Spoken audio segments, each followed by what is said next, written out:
Hello, welcome to this video and welcome back to my channel. My name is Emma and today we're going to be talking about reading plans for 2022.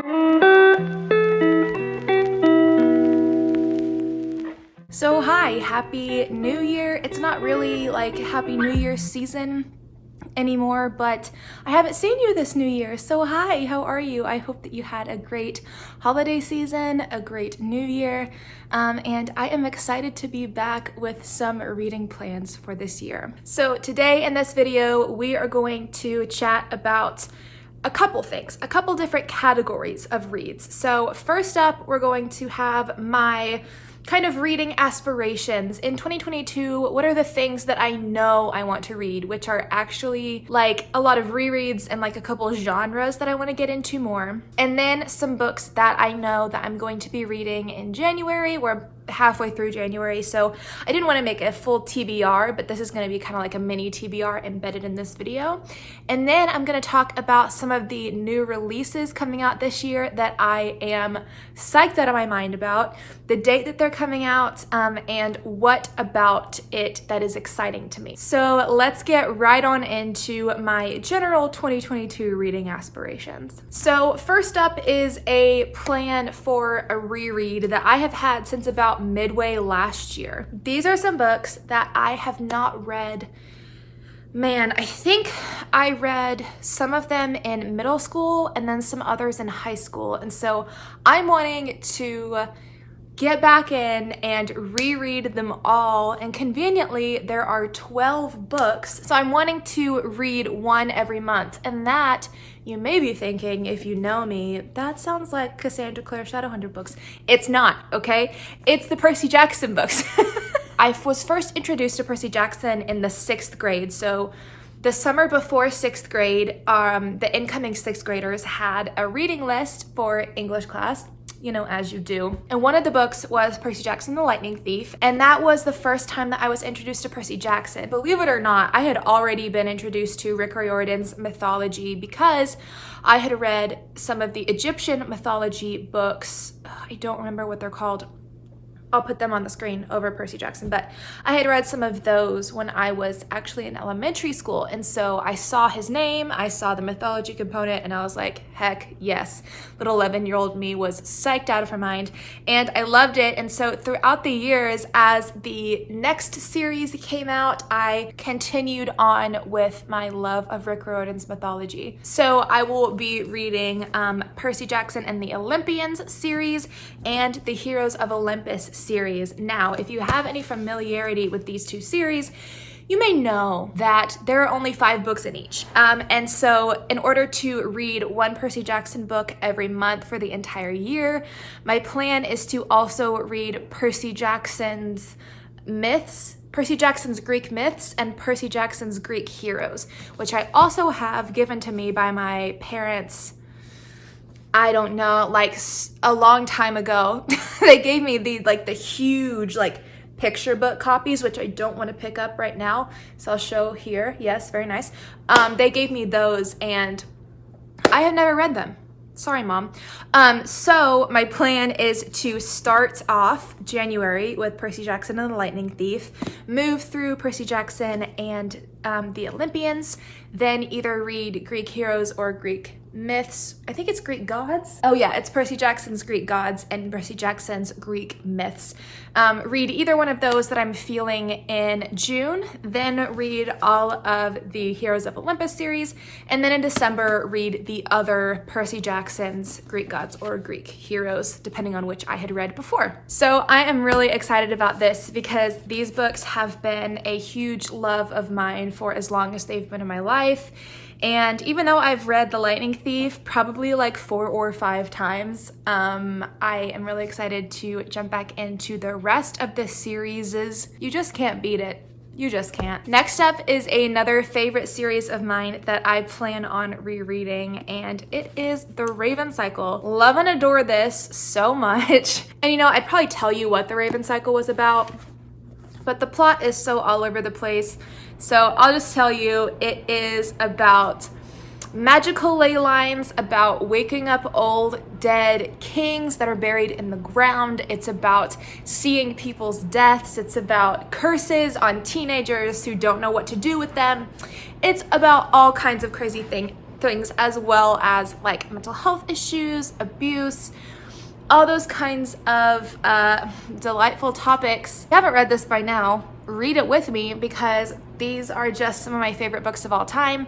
And like The Lightning Thief, I have read The Raven Boys like 4 or 5 times, but have not read the full series through all of those times. So I am very excited to jump back into this world. So next up is an author that I want to get more into. So N.K. Jemisin is a writer of many, many things.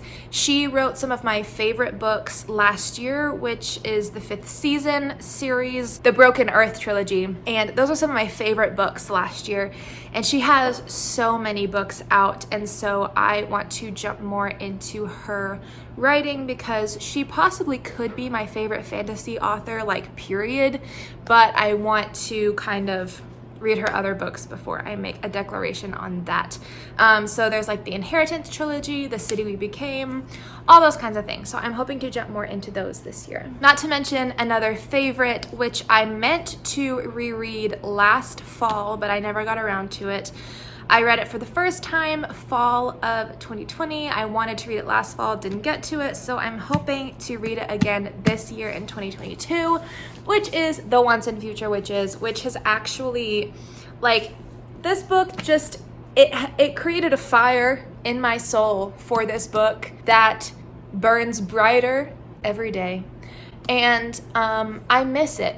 I miss living inside of these pages, because it's just such a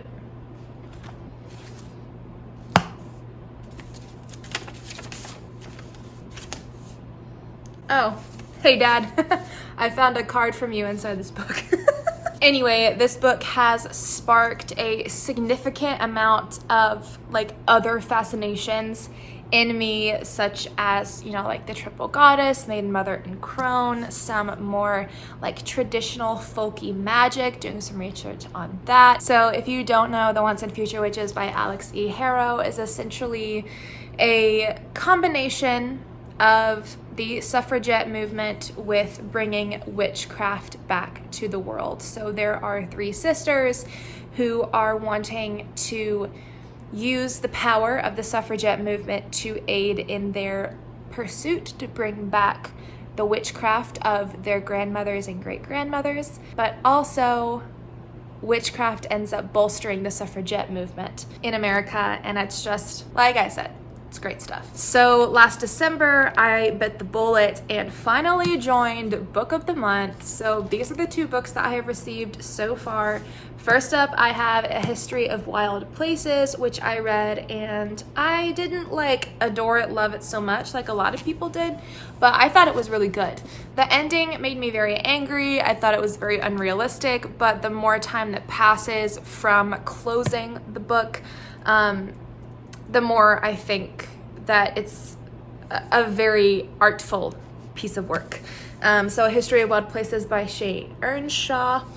And then for January, I have Black Cake by Charmaine Wilkerson, which I'm very excited about. I was like captivated by the cover instantly. And you know, this month in January, I don't know if anybody else who uses Book of the Month had trouble deciding, but I had a horrible time trying to decide which book to get. Black Cake is essentially about inheritance and the things that get passed down to you from your parents and the complications within. Black Cake is the thing that like symbolizes all of it, I believe, is a recipe for something from the Caribbean called black cake. My favorite thing that I didn't know about the Book of the Month books is that underneath they all are like detailed with the month and the year that you got them from Book of the Month, which is really awesome.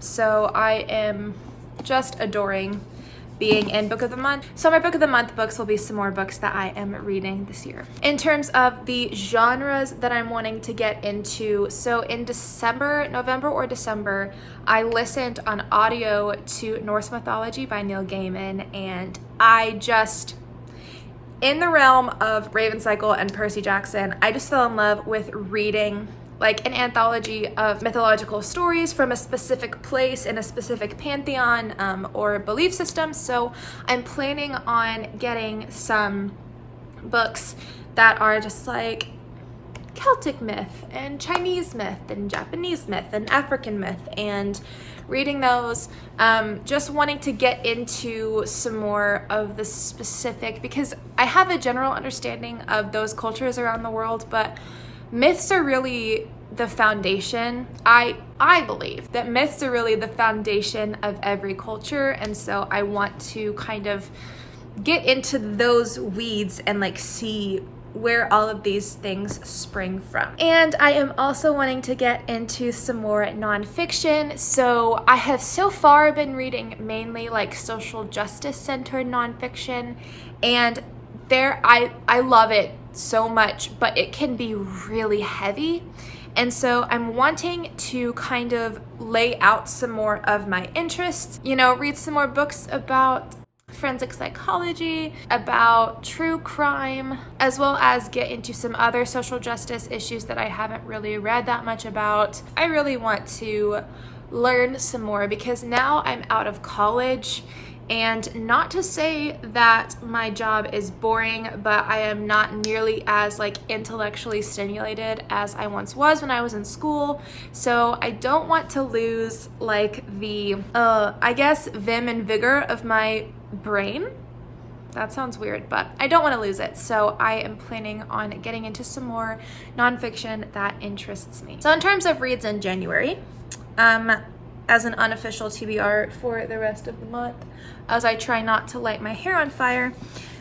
First up that we've already spoken about, we have Percy Jackson and the Lightning Thief and Black Cake by Charmaine Wilkerson, which is this read along for the year and my book of the month pick. And then I am currently working my way through The Death of Jane Lawrence by Caitlin Starling, which I am actually planning to finish today, which I am totally in love with. I think it's an incredible piece of art, but we'll talk more about that in my vlog. And then this book that I found at the antique store for $1, which I am so fascinated by the premise, which is The Commoner by John Burnham Schwartz. So this is about a young Chinese woman who marries into the imperial family, and then everyone dies, and then she has to be the empress. That just sounds incredible. Then I have 2 books waiting for me on audio right now. The Silent Patient by Alix Michaelides, which I know,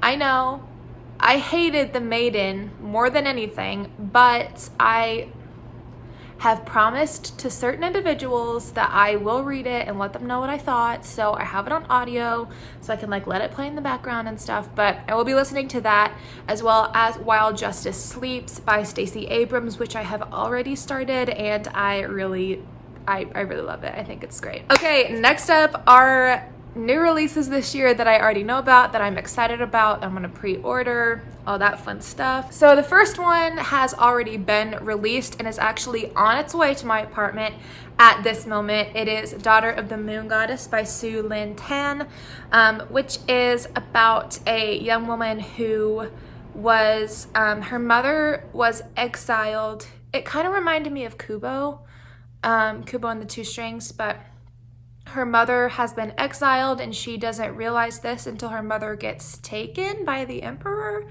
and she might have been raised by the moon. This is the thing about me and book synopses, is that I read them and I'm like, oh cool, and then I write down the title and then I forget what it said. But that was released January 11th and it is on its way to my apartment right now. Next up is Anatomy, a Love Story by Dana Schwartz, which is going to be released January 18th. So by the time you see this video, it will already be released. But it takes place in Victorian era England, which is one of my favorite topics to learn about. and it is a collaboration story between a woman who's trying to break into the scientific world of anatomy, and she's not allowed because she's a woman, and a resurrection man, which were men who would steal bodies from graves and sell them to anatomists for a pretty penny. Next up is Ophelia After All by Raquel Marie, which is going to be released February 8th. According to Goodreads, it has gay, bi, and arrow and ace rep, which is awesome. Especially the arrow and ace rep, I don't see that a lot, and so I am very excited to see that represented. But it's essentially about a teen girl who has all of these like picture perfect aspirations of herself, but then she starts to discover her sexuality, and she has to decide between this fantasy version of herself and her real self. Kind of reminds me of Isabella from Encanto. I'm very excited about that one, especially because I don't read an awful lot of like teen romance or like teen contemporary. I never even read a lot of teen contemporary when I was a teen, so I'm excited to see what this one holds. Next is House of Sky and Breath by Sarah J. Maas, coming out on February 15th, and obviously it's a sequel to House of Earth and Blood, Crescent City situation, which I was not really expecting to like that book very much, but I actually really adored it, because when I tried to read A Court of Thorns and Roses, hated it so much. And I kind of lost interest in the Throne of Glass series about halfway through, but I adored House of Earth and Blood. That's very exciting. The second book is coming out. I really like the cover for the first book. I really like this cover. I think it's very pretty, but the cover for House of Sky and whatever is kind of scary looking. And then next I saw The Paris Apartment by Lucy Foley, which is being released on my birthday, 2/22, February 22nd is my birthday. 2/22, I'm turning 22, and it's Tuesday, so get ready. The world is about to change. But The Paris Apartment is a thriller taking place in Paris, and it's released on my birthday. I'm a Francophile. It's meant to be, but I have never read any of Lucy Foley's books, and so I'm hoping that The Paris Apartment will be a good introduction to me. A girl is staying with her brother after kind of like losing everything, but he has lots of weird friends. That's kind of as specific as the synopsis gets. Kind of reminds me of Lock Every Door. Then March 8th, A Farwilder Magic by Allison Saft is going to come out. So it's basically about two people, a man and a woman, who are trying both to kill an ancient beast for different reasons. And I believe like in their community, it's a competition to see who can kill the ancient beast. So they collaborate, and do they fall in love? Does one try to kill the other one to win the competition? Intrigue, betrayal. It sounds so exciting. Then at the end of March, on the 29th, A Magic Steeped in Poison by Judy Lynn is going to be released, and all I wrote down was Deadly Magic Tea. So, sounds pretty cool. I don't know. Probably is gonna be great. Then jumping into the second half of the year, anyway, Silvia Moreno-Garcia of Mexican Gothic fame is going to be releasing The Daughter of Dr Moreau, which adore her work. Love the story of Dr. Moreau. Very excited for that whole situation, and that will be coming out on July 19th. And then last on this list, because a lot of the later second half of the year releases haven't been announced yet, but Chain of Thorns by Cassandra Clare will be coming out November 1st. And if it doesn't come out and she delays it, I don't know what I'm gonna do. So as you can tell, it's going to be a very exciting year of reading here on my channel. Feel free to go ahead and hit subscribe. Check out my reading vlogs that come out every Tuesday. They are weekly vlogs. That's where I really like give my in-depth thoughts of the books that I read. My sit-down videos, like wrap-ups and stuff, are mainly like, here's the book and like a vague set of what I thought about it, but not a lot of detail. Whereas in my reading vlogs, you will find a lot of detail on the things that I am reading. It's going to be a very exciting year of new releases and old beloved rereads over here on Rosemary and Ink. So I hope that you will join along with me. Feel free to read along on the Percy Jackson situation, but I hope that you will stick around to see how this year goes. I am really excited. I'm also hyped up on caffeine, so I keep stumbling over my words and saying I'm really excited. Stay tuned to my channel this year for vlogs, for vegan content, as I am a new vegan and I'm planning to share some of that, aesthetic read with me's, all kinds of stuff, so stay tuned. But without further ado, on the outro, thank you so much for watching this video. Please let me know any anticipated releases or year-long reading goals that you have down in the comments. I would love to know. I hope you are doing well. If you're not, I hope it gets better soon, and I hope that you love what you're reading. Goodbye!